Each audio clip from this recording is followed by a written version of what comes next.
Alors bonsoir. On sent que l'ambiance était assez grave ce soir. Après passer le moment de fête, le discours d'Emmanuel Macron très grave.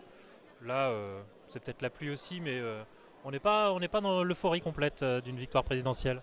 Ah, moi, je suis très très heureux. C'est vraiment, j'espérais un score important, mais jusqu'au bout, on était quand même un peu inquiet. On n'avait pas obligatoirement, les sondages ne donnaient pas un tel score. Donc c'est vrai quand j'ai vu à 20h 65%, voire plus, pour moi, c'était vraiment une grande joie. Quelle est l'étape suivante? Le choix d'un gouvernement? Vous en espérez quoi?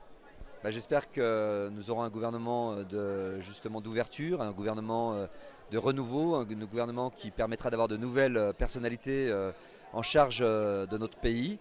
Donc effectivement, on va attendre ce moment-là. Donc, Quel souhait pour le Premier ministre? j'ai pas de souhait. Le CV idéal? C'est idéal, une personne nouvelle. Une femme?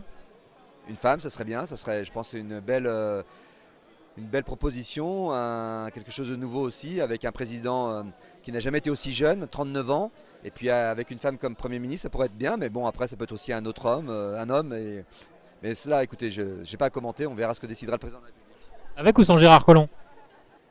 Très bonne question, faut lui poser la question.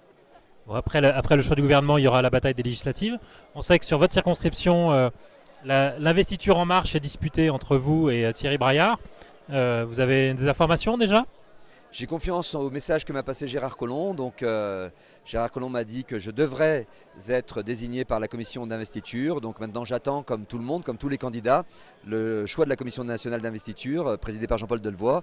Et dans quelques jours, on le saura. Mais je suis prêt à partir en campagne pour les législatives. Thierry Braillard a dit que même s'il ne l'avait pas, il serait candidat quand même. Et vous?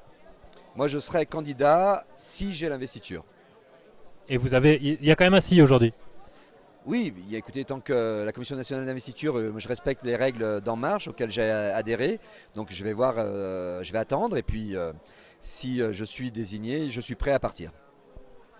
Alors ça nous ferait, d'après ce qui circule, peut-être vous donc pour la première circonscription, La Ferrière sur la deuxième, Touraine sur la troisième, trois hommes sur les trois principales circonscriptions gagnables à Lyon. C'est pas forcément l'idéal du renouvellement, non?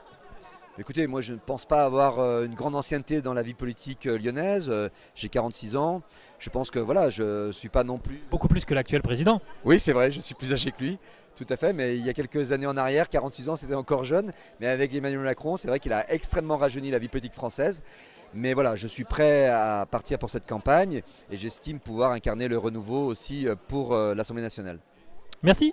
Merci Raphaël.